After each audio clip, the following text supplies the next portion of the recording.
2026-yil 16-apreldagi 175-sonli qaroriga asosan bolalar musiqa san'at maktabi nizomiga bir necha o'zgarishlar kiritildi.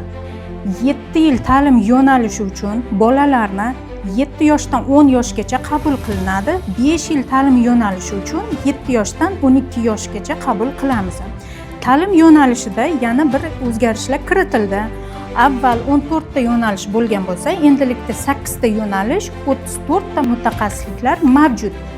Qabul jarayonimiz har yili 1-avgustdan 25-avgustga qadar olib boriladi.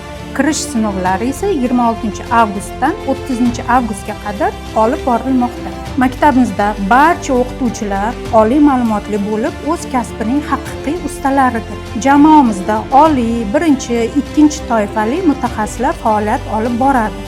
Ko'plab o'quvchilarimiz xalqaro tanlovlarda qatnashgan va faxrli o'rinlarni qo'lga kiritib kelmoqdalar. Musiqa maktabida tahsil olayotgan bolalar bo'sh vaqtlarini foydali san'atga bag'ishlaydilar. Bu esa ularni ko'chadagi yomon illatlar va salbiy muhitdan uzoq tutadi.